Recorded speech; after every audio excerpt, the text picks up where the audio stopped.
こんにちは、ミッキーです。今回は完全攻略東京喫茶店14選としてご紹介します。気づけば季節も秋を迎え、食欲の秋が訪れました。一方で芸術の秋とも言われますのが秋の季節。博物館や美術館に行くのもよし、公園や街中を散歩するのもよし、何かと外へ出かけるきっかけも増える季節ではないでしょうか。そんな季節に今回は喫茶店特集の第2弾としてお店をご紹介していきます。今回ご紹介する喫茶店は昔ながらの雰囲気をまとった空間から現代風に解釈し直した空間まで、まさにお店自体に芸術の要素が詰まった空間ばかり。ぜひこの機会に参考にしてみてください。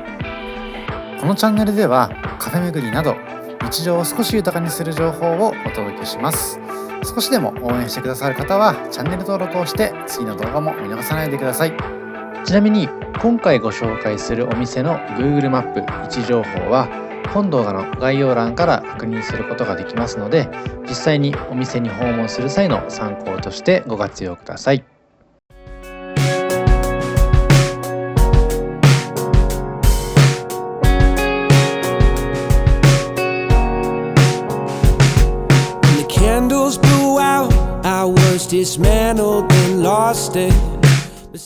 まずはじめにご紹介しますのは2023年4月に新しくオープンしました喫茶ひとふさです。下北沢駅すぐの住宅街にありますテナントが入ったマンションの一室にあります喫茶ひとふさ。昭和のスナックを彷彿とさせる看板には豊かな緑の葉っぱにたくさんの実をつけたブドウが一房書かれています。店内に入りますとパープルとグリーンのカラーを基調としたインテリアで、店内も先ほどご紹介したブドウの看板のような雰囲気を作り上げています。ジャズやソウルミュージック好きのマスターがチョイスした耳に優しい音楽に包まれまして、充実したカフェタイムが過ごせる空間でもあります。レトロな雰囲気でありつつ、とても清潔感がある店内の空間でモダンさを感じることもできるのも魅力的。11時オープンなんですけども、今回は平日の11時過ぎぐらいに訪れまして、まだ席には余裕がございました。おそらく今なら隠れ家的に訪れられますので、ぜひチェックしていただいて皆さんも訪れてみてほしいです。そんな喫茶ひとふさのマスターは代官山のサンドイッチ専門店普通にフルーツのご出身。代表メニューは季節の旬のフルーツがたっぷり入ったフルーツサンドイッチです。お腹の空き具合に合わせまして、レギュラーの食パン2枚サンドイッチ4個のメニューか、ハーフの食パン1枚分サンドイッチ2個から選ぶこともできます。ドリンクはドリップコーヒーやカフェラテ、カフェモカなどのコーヒーメニューに加えまして、オレンジジュースやこちらのクリームソーダを注文することができます。ぜひフルーツサンドに合わせて注文してみてほしいです。さて、こちらのクリームソーダですけれども、鮮やかな緑色のシロップにソーダが注がれまして、見た目も涼しいグラデーションになっています。またクリームソーダにトッピングいただいていますこちらのクマのクッキーもとても可愛らしいです。ちなみにこちらのお店は現金のみの支払い方法になっていますので、その辺は注意していただきつつ事前に用意されるのがおすすめです。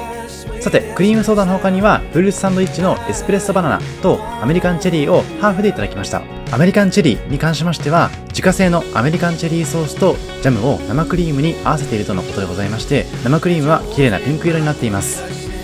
そしてもう一つはエスプレッソバナナ。こちらはエスプレッソに塩を加えて煮詰められた自家製のソースとのこと。濃厚なコーヒーの風味とアクセントの塩気がマッチしてサンドされていますバナナの甘さが引き立つ絶妙な大人の味わいになっています。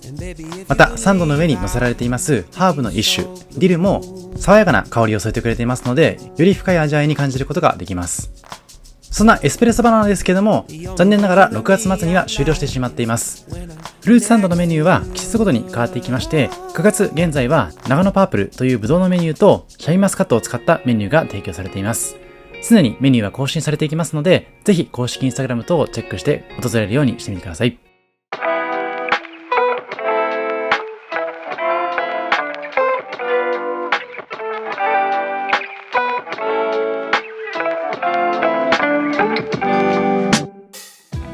続いてご紹介しますのはタグカフェさんでございます。こちらは2011年にオープンして、オープン10周年を迎えた2021年を機に店内をリニューアルしたお店でございます。そんなリニューアルの結果、昼は喫茶店、夜は喫茶バーになるちょっと大人な空間でございます。定期的なイベント開催もございまして、セミナーやワークショップ、物販などを通しまして、クリエイターが自由に表現できる場を提供してくれています。2階に登っていただきますと、こんなアーティスティックな空間が広がっていまして、カウンター席からテーブル席まで様々ありますので、例えば私のようなお一人様の方でも気軽に立ち寄れるような、そんな空間になっています。物販の一部をご紹介しますと、オーナーさんがプロデュースする新コーヒーの提供もあるのも魅力的でございまして、新に合わせた6種類のコーヒーから選ぶことができます。お土産としてはもちろんなんですけれども、このお店でもいただくことができますので、気になる方は注文していただければと思います。さて、今こちらメニュー映してるんですけれども、フードはナポリタンやオムライス、パフェやプリンなど、数々の喫茶店定番メニューがラインナップしています。特に注目なのが7色のクリームソーダ。赤、緑、青、黄色、紫、ピンク、白と全部並べると映え間違いなしでございます。ぜひお友達や恋人と訪れまして、お好みの色の組み合わせを探してみてほしいなと思っています。また今映しています通り、ランチメニューが少しお得になっていたりとか、デザートセットもございますので、ぜひ気になるところを注文していただければと思います。こちらはクリームソーダいただいていました。色は紫になっています。クリームソーダもセットドリンクで頼みますと300円でいただくことができまして、もともと750円なんですけども、そういったところもお得になってますので、例えばランチタイムとかカフェタイムが訪れた場合にはセットで頼んでいただくととてもお得かなと思っています。特にこちらのお店では季節限定メニューなんかも登場してきますので、ぜひインスタグラム等をチェックしていただいて、事前に気になるメニューを確認していただけると確実に注文できるかなと思います。こちらこの日に注文しました香草系のオムライスでございます。香草というのはハーブを表す単語でございまして、天然ハーブを加えた純植物性の飼料を与えて育った鶏の肉を使ったオムライスをランチセットでいただくことにしました。さらにセットになってますので、サラダも盛り付けしていただいて、比較的ヘルシーにいただくことができるかなと思います。スプーン入れていただきますとですね、ぎっしりとチキンライスが詰まっていますし、もちろんそのチキンライスもとても美味しいんですけども、卵の感じもですね、喫茶店らしくてとても素敵になってますので、ぜひ頼んでほしいなと思ってます。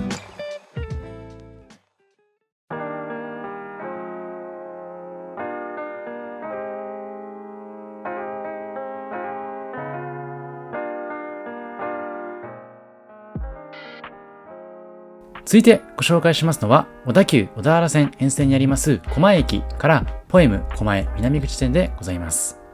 ポエムというこちらのお店、もしかしたら覚えている方もいるかもしれないんですけれども、私が以前ご紹介した高円寺編の動画の中でご紹介しているポエムマノアマノというところの系列店になっています。このポエムさんはフランチャイズ店舗として運営をされていまして、1971年以降、中央線から全国の街角にフランチャイズの形態で関東圏に幅広く展開しているお店でございます。もともとは1966年の東京の阿佐ヶ谷に来たところが第1号店でございまして、そこから発祥だということでございますけれども、このフランチャイズという仕組みを活用して、こちらの狛江南口店などを提携先として選んでいるといったお店でございます。こちらのポエム狛江南口店は1951年にオープンしていまして、ポエムさんの1号店である阿佐ヶ谷よりもさらに歴史を持っているお店でございます。なので、ポエムさんがフランチャイズを始めた後に加盟したお店になっているのかなといったところでございます。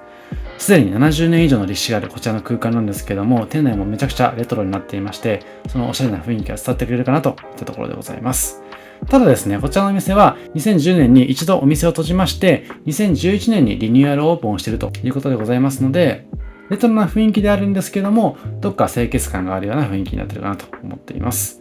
で、こちらセットメニューが非常に充実していまして、と言いますのも、ポエムさんは先ほどフランチャイズと申し上げました通り、各店舗によってメニューの内容が異なっているというところが特徴になっていますので、特に私の印象では、こちらのポエム狛江南口店に関しましては、こういったセットメニューが充実されているのかなといった印象でございました。さらにコーヒーメニューに関しましても、幅広い種類のコーヒーを提供していただくことができますし、コーヒーの飲み方にもたくさんの工夫をしていただくことができますので、そこも注目のポイントになっているかなと思っています。そしてこの日はこちらのオムライスセットをいただきました。1000円でいただくことができるんですけども、めちゃくちゃ美味しかったです。でさらにですね、こちらのトーストセット800円でいただけるメニューなんですけども、サクッと焼き上げたボリューム満点なトーストに加えてサラダもいただくことができまして、さらにコーヒーもセットでいただくことができますので、めちゃくちゃ注目のメニューになっています。まさにこういったトーストを朝9時半からやっているこちらのお店で楽しむことができますので、モーニングでお店を探されている方はこちらもぜひ選択肢の中に入れてほしいなといったところでございます。定休日は木曜日になっていますので、その点は注意いただきたいなというところでございます。さらに狛江店では第3水曜日に夜喫茶というものが開かれていますので、キャンドルが灯されたそのロマンチックな空気を感じたいという方はぜひそのタイミングを狙って訪れてほしいなといったところでございます。加えてこちら9番アイスコーヒーというものもいただきまして、こちらのポエムさんで結構長い時間ゆったりと過ごさせていただきました。このテーブルもコーヒー豆も使いながらおしゃれに作ってくれていますので、そういったところも魅力の一つになっています。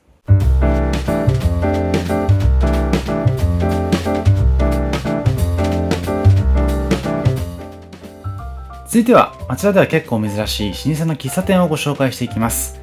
豊かに香り高く、いつも言い立てて美味しいコーヒーをあなたへということをコンセプトにしましたお店でございまして、昭和45年に町田市では最初のコーヒー専門店としてオープンしまして、長年の間愛され続けている名店になっています。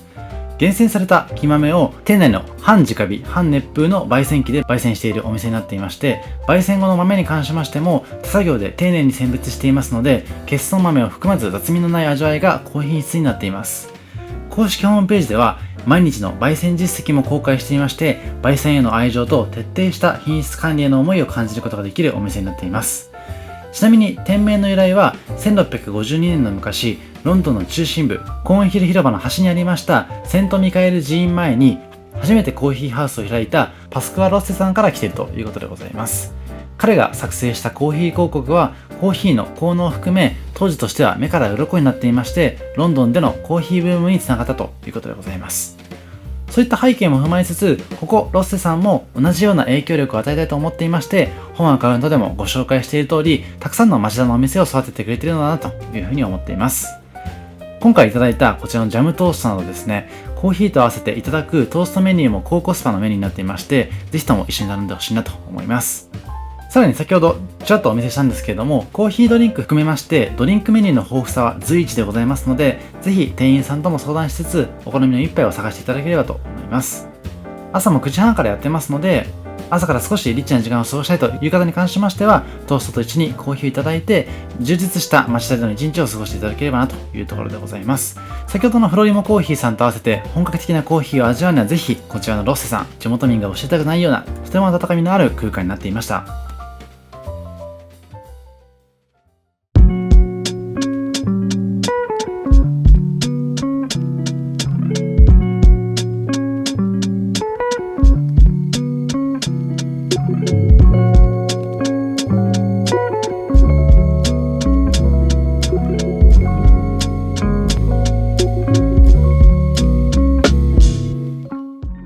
続いてご紹介しますのは2023年12月に立川病院の目の前にオープンした喫茶二度寝。立川駅から歩いて17分程度と少し距離がありますが、南武線の西国立からは徒歩5分とアクセス良好。立川駅からは少し離れているため、かえって穴場的に利用できるのもお勧めできる点です。レトロなフォントの看板が目を引くエントランスを一歩踏み入れますと、重厚感のあるテーブルや椅子が置かれておりまして、全体的にクラシカルな雰囲気。喫茶二度寝の名前の由来は二度寝。開店時間が昼12時と少し遅めの時間だからこそ付けられた名前だそうで、少し脱力感があるようなコンセプトも魅力的。オーナーさんは新宿の喫茶店で5年間修行した方とのことで、もともとオーナーさん自身が大の喫茶店好き。喫茶二度寝さんの店内空間もミニマムながら落ち着いて洗練された雰囲気になっています。実はオーナーさん、ブラックコーヒーを飲めるようになったのは大人になってからとのことで、それ以前は喫茶店でコーヒー以外のメニューを頼むとちょっぴり肩身が狭かったとのこと。そこでこちらの喫茶二度寝ではコーヒーが飲めない方でも楽しめるような工夫がされていまして、コーヒー以外のメニューも充実しています。特に人気なのは季節を映し込んだようなソーダ水。春夏秋冬、それぞれの季節で色合い、風味が変わりまして、グラデーションもとても美しいので、季節が変わるごとに通って変化を楽しめるような工夫もされています。今回は夏に訪れましたので、季節のソーダ水の夏限定味をいただいています。ご覧のように水色のソーダ水は夏の空をイメージさせるような見た目。アイスクリームをトッピングするとまさにクリームソーダになります。そして合わせていただきましたのはこちらのピザトースト。具材もたっぷり乗っけてくれますので、見た目以上にボリュームがある一品になっていました。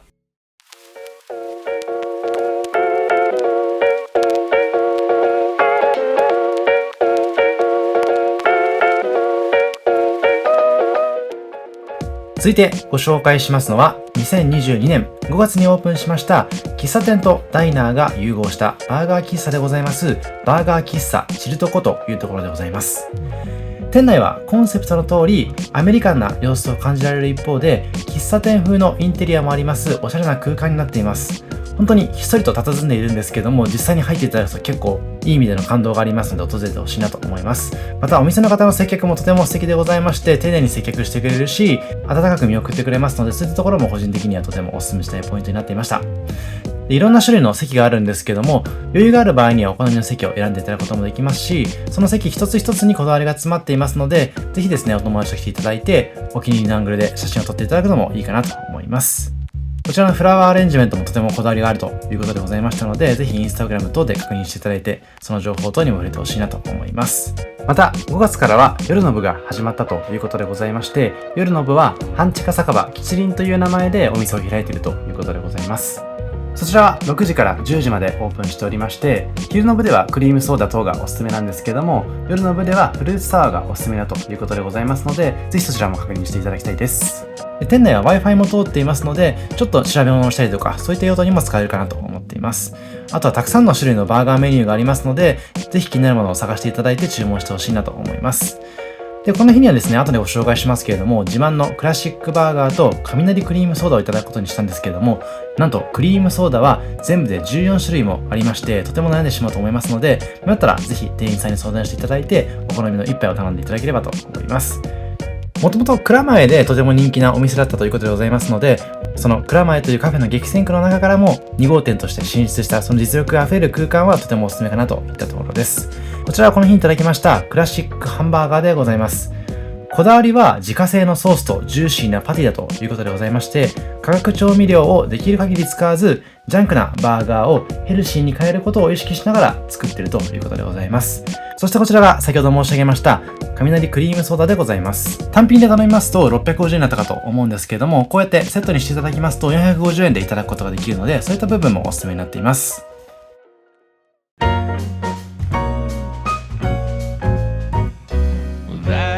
Should be me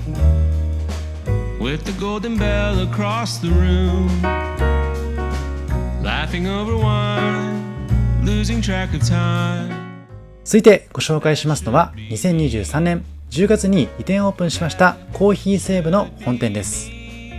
数ある東京のレトロ喫茶の中でも有名なコーヒー西武、その世界観に加え立地の良さもありまして、老舗喫茶店の中でもとりわけ人気が高いお店です。昭和をモチーフにしたモダンな雰囲気の古いが新しいを追求し続けるお店。東京オリンピックが開催されました1964年に創業し、純喫茶の名店として59年の歴史があります。といっても創業時の店舗はビルの取り壊しに伴って2023年8月に一度閉店。以前にも私のチャンネルでご紹介してるんですけども、そちらは移転前の店舗になっています。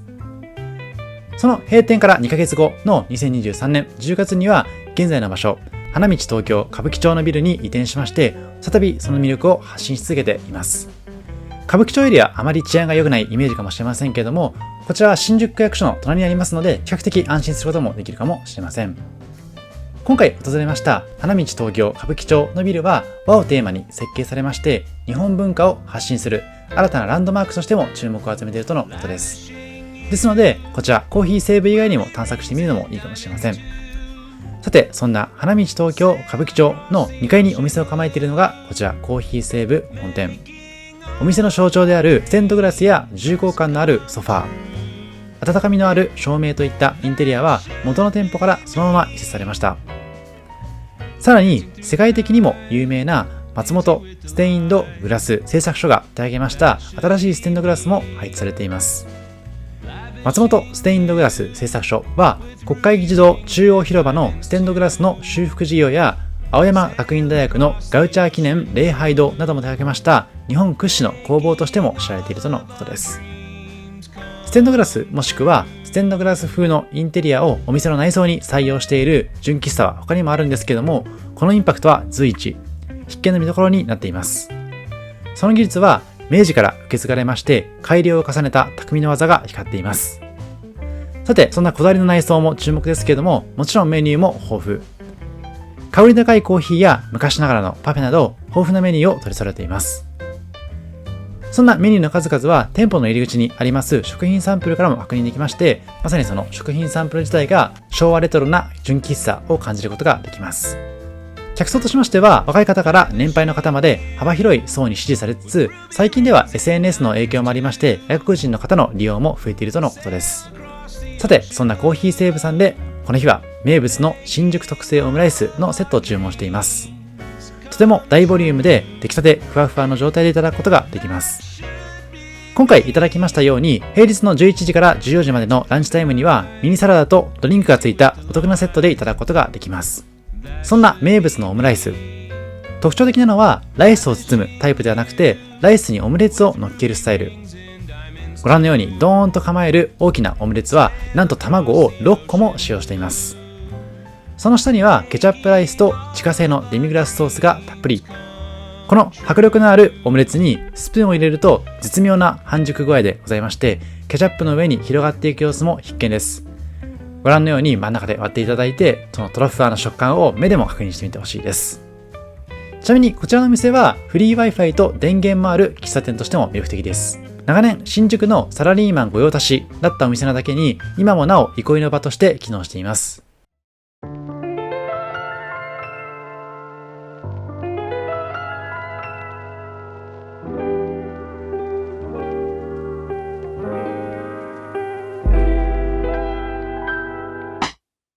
続いてご紹介しますのは、神田の老舗喫茶店でございますコーヒーショパンさんでございます。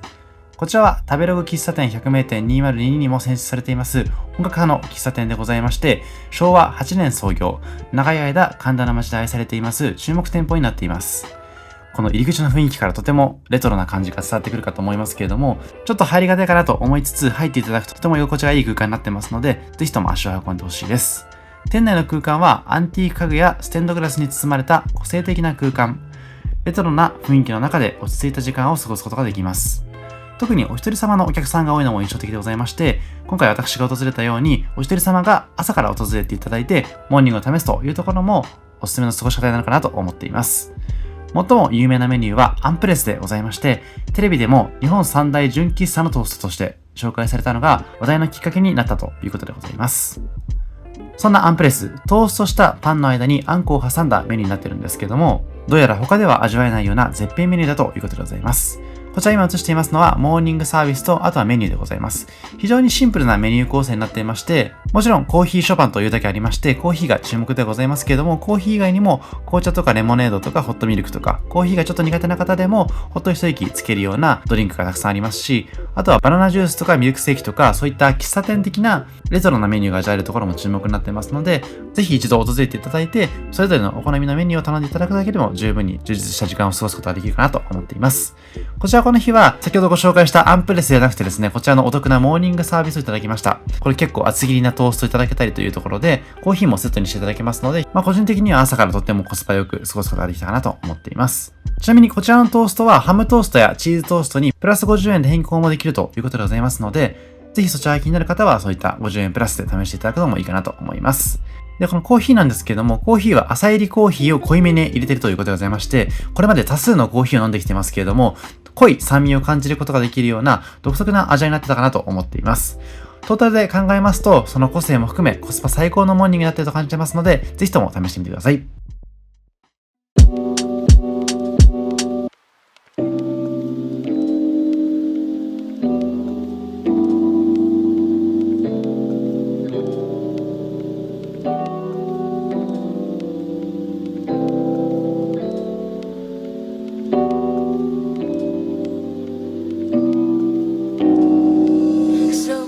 続いてご紹介しますのは神保町からまふみコーヒー店でございます。そこにコーヒーがあれば人が集い、人が集えばたわいもない会話から豊かな時間が生まれる、一人でも楽しいサロンのような喫茶店になっています。多くの喫茶店や書店が立ち並び、文化の香りが漂う神田。そんな神田の裏路地にひっそりとありますのがこちらのまふみコーヒー店です。1階はカウンター。お一人様であったとしても、そこに座れば、隣り合わせになった方との自然な会話が生まれる可能性もあります。まるでお酒のないバーのような様子。そして2階に登りますと、静かにゆったりと過ごしたい人にぴったりの場所が広がっています。壁面に並びます約4000冊の本は全て店主さんであります大山さんの蔵書。まるでブックカフェのような雰囲気で、学術書から小説、漫画、サブカル系の本まで幅広いジャンルの本が並んでいまして、コーヒーを楽しみながら全て気軽に手に取ることができます。そんなこちらのお店は、店主であります大山さんが青山の自家焙煎コーヒーの名店スタコーヒー店、そして同店舗のマスターに魅了されまして、通い詰めた後に何度も頼み込んで働いて独立してオープンしたお店。残念ながらそちらのスタコーヒー店は店主さんの逝去に伴い昨年閉店してしまったんですけれども、その魂を引き継いでいるような場所でもございます。アメリカで社会学を学び帰国したばかりの学生だった大山さん、それまでにも様々なカフェを巡ってきたということなんですけれども、スタコーヒー店には大きな衝撃を受けたとのことです。美味しいコーヒー、気さくな店主、雰囲気のいいお店、そんなスタコーヒーさんの影響を受けつつ、本という要素を加えてこちらのお店を始めたとのことです。さて、今こちら映像で映していますのは、実はトイレの様子。この本棚の中で出っ張った取っ手を引いていただくことで入ることができる遊び心あふれる空間になっています。主張せずにさりげなく、でもしっかりとコーヒーの美味しさにもこだわっている点もお勧めできるポイントです。さて、この日はコーヒー琥珀と季節限定のいちごレアチーズケーキをオーダー。ネルドリップで丁寧に入れてくれますレギュラーコーヒー。オレオを砕いたほろ苦いボトム生地にトロトロで網のあるクリーミーなチーズケーキ部分、そしてその上に薄紅色のいちごムースの甘酸っぱさが絶妙なバランスを保っているこちらのいちごレアチーズケーキは絶品でございました。コーヒーに関しましてはブラジルサントスナンバー2のスクリーン19の1種類のみ。豆が大きく品質と価格のバランスが取れた一品になっています。甘みを引き出しやすい、そんな豆を自家焙煎した後1日寝かせ、真鍮の枠から自作したネルを使って丁寧に入れてくれています。他にも紅茶やクリームソーダ、ホットチョコレートなどのドリンクも豊富でございますし、アルコールメニューの提供もありますので、まさに大人の雰囲気は抜群。ぜひ機会があればそちらもお試しください。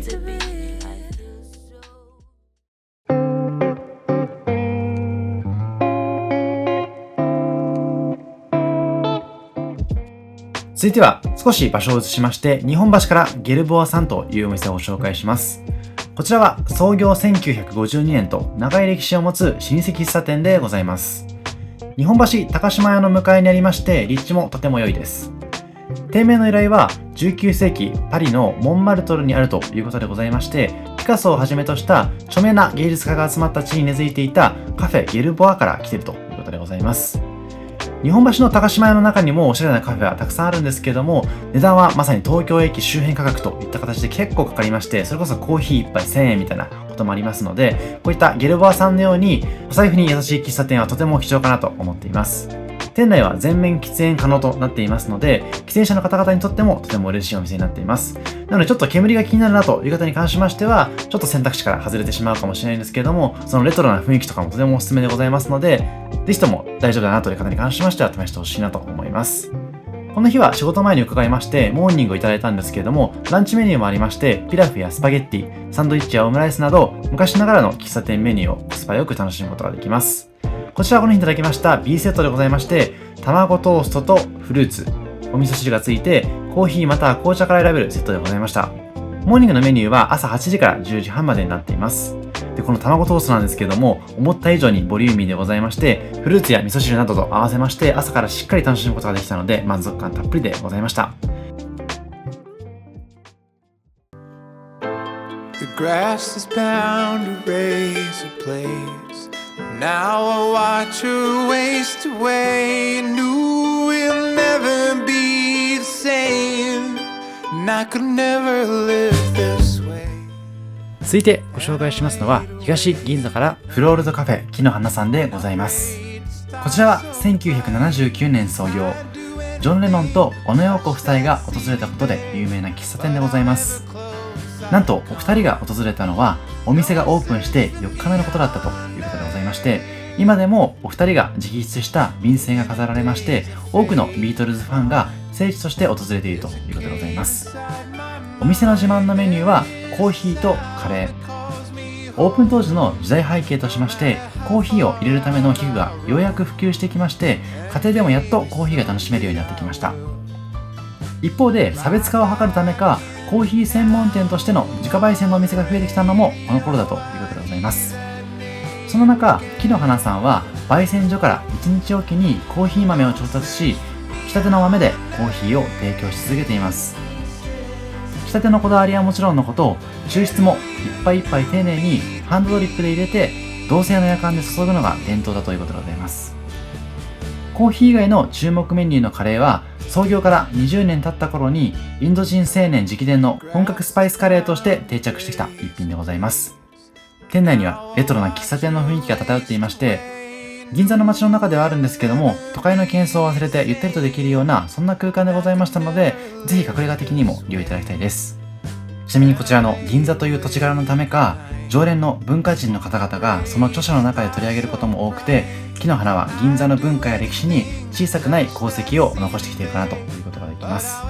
喫茶店と言いますと、最近になっても喫煙目的店という形でタバコを吸えるお店が多くて、なかなか女性だと入りにくい店舗も多いかなと思うんですけども、こちらのお店も女性一人でも立ち寄ってくつろげる店作りを心がけているということでございますので、女性の方にも落ち着いて楽しめるようなそんな空間だったかなと思います。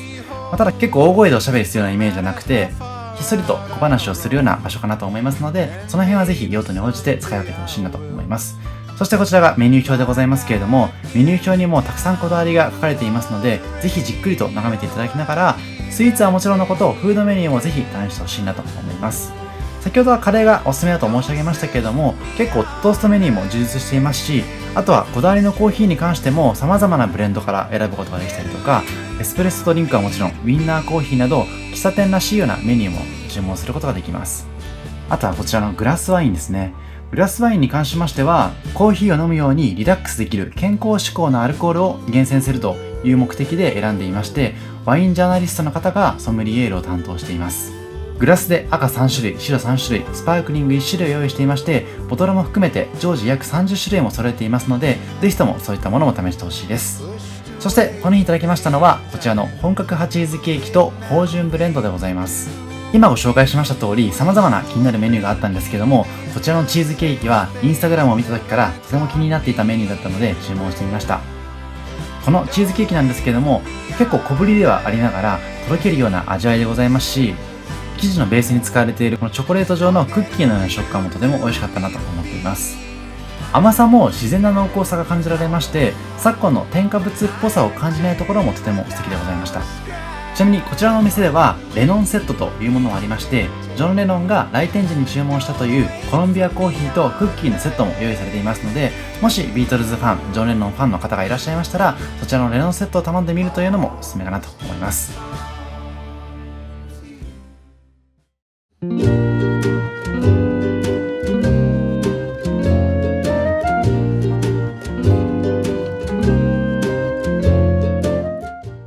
続いてご紹介しますのは喫茶シャルマン。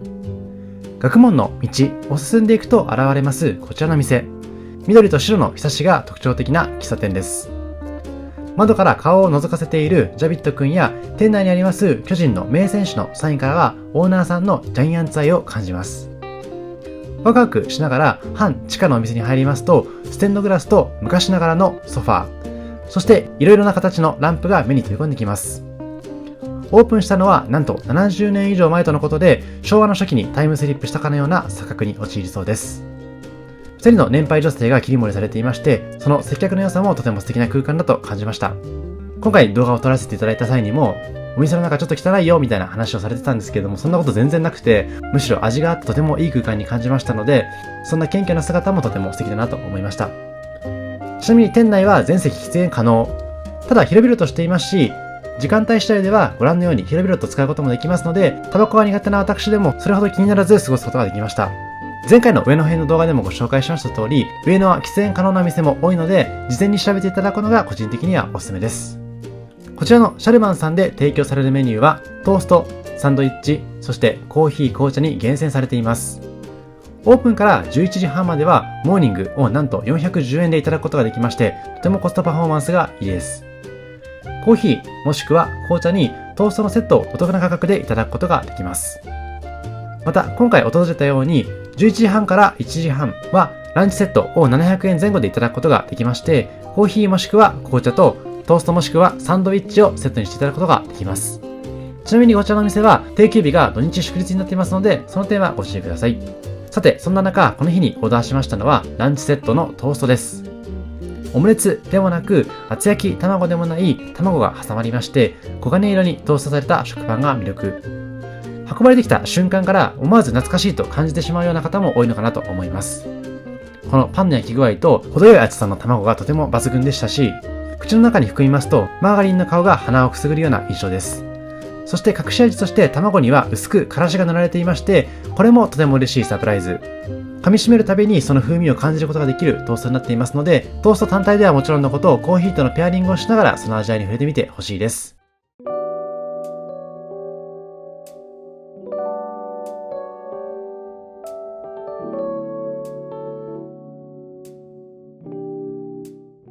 続いてご紹介しますのは、喫茶シャルマンコーヒーどころボナールというお店です。創業70年の老舗。サロンのようなクラシカルな雰囲気の中で、分け合って美味しい一杯とともに、ゆったりとした上質な時間を過ごせる、そんな空間です。お店の外から様子を眺めていると、結構敷居の高いお店なのかなと思ったんですけれども、実際に入ってみると店員さんもとても優しかったので、居心地がいい空間だったなと個人的には感じています。常連さんも多く、古くから愛される喫茶店とのことでございまして、もともとは日本橋で営業していました。再開発の影響で2014年に元々の常連さんも通いやすいようにと今の上野に移転したとのことです。できるだけ当時のお店の雰囲気を残そうと、日本橋のお店の天井の梁はそのまま移設しているとのこと。ですので、店内は新しいんだけども老舗の雰囲気を感じることができるような、そんな空間になっていました。BGM としましてはクラシック音楽がかかっていまして、ゆったりとした時間が流れています。お店の入り口には歴史を感じることができます炭火焙煎コーヒーボナールの文字が刻まれた看板と、道行く人たちをも笑顔にするお花が魅力的。ぜひそのお花とコーヒーカップの様子を眺めながら、お店の外からも様子を楽しんでみてほしいです。専用の点滴式水出し器にはゆっくりと滴り落ちていくコーヒーの雫がございまして、ぜひその抽出されていく様子も眺めてみてほしいです。さて、ここからはメニューのご紹介。定番のケーキセットにはミルクレープやリンゴと桃のケーキやモンブランがございます。中でも一番の人気はチーズケーキのセット。今回そちらを注文しています。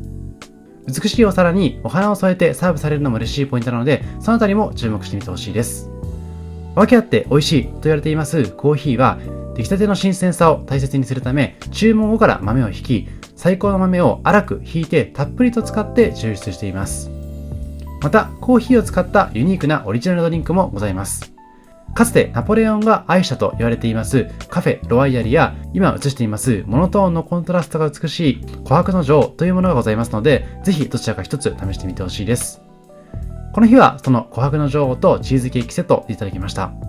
こちらの琥珀の女王はカクテルグラスに冷えたコーヒーにエバミルクを注ぎ、白と黒が美しい層をなすブラン・エ・ノワールと言われる特別なコーヒーになっています。そしてこちらがチーズケーキ。重厚な存在感がありながら、口に含んでみると控えめな甘さ。それでもしっかりとチーズを感じることができますので、ぜひとも味わってみてほしいです。ブルーベリーソースにつけていただくと、その味わいも少し変わって美味しいかなと思います。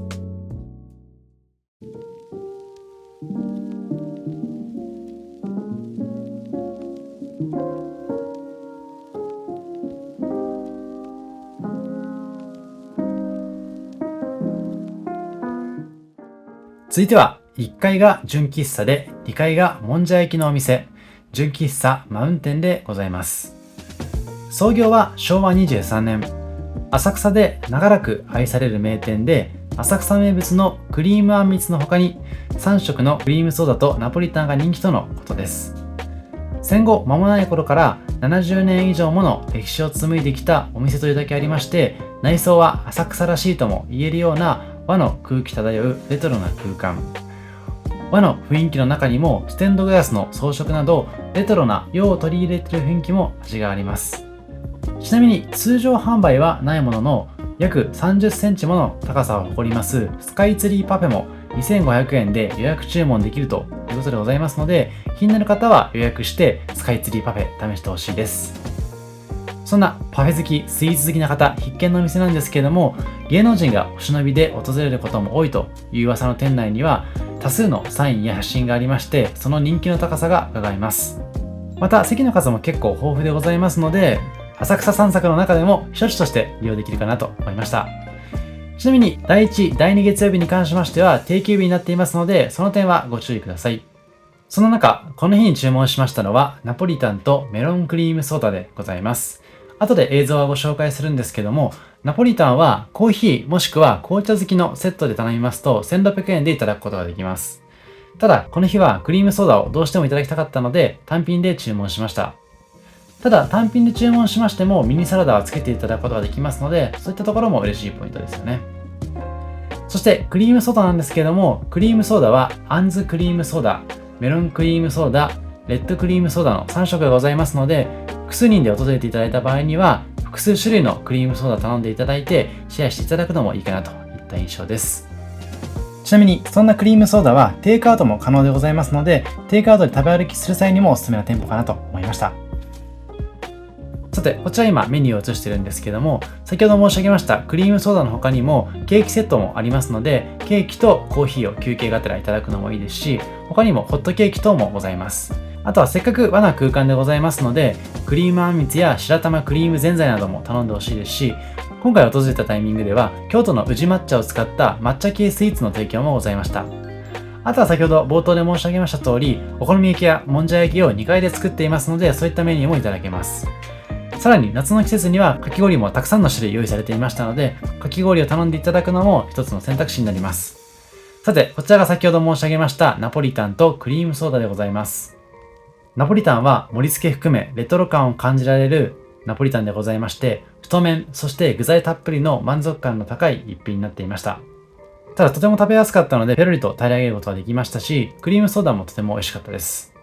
で、クリームソーダというと丸いアイスクリームがかかっているような印象かと思うんですけども、こちらの純喫茶マウンテンさんでいただくことができるクリームソーダはソフトクリーム形式で提供していただくことができますので、そこも個性的な部分なのかなと感じられました。ナポリタンに関してはお好みでタバスコとチーズをかけていただくというのもおすすめです。以上、今回は完全攻略東京喫茶店14選としてご紹介しました。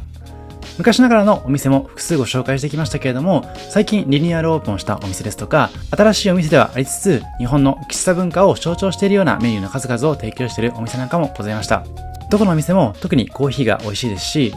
コーヒー以外にもフルーツサンドやオムライス、ナポリタンやピザトーストなど様々な魅力的なメニューの数々がありますので、軽食をいただきたいという時にはぜひ参考にしていただいて、一息つける場所としてチェックしていただければと思います。個人的にはクリームソーダが結構好きで、クリームソーダプラスランチメニューといった形で訪れることが多いんですけれども、例えばクリームソーダとコーヒーを合わせていただきつつ本を読むような時間も素敵かなと思いますので、ぜひそういった方法も検討していただければと思います。以上、ミッキーでした。ありがとうございました。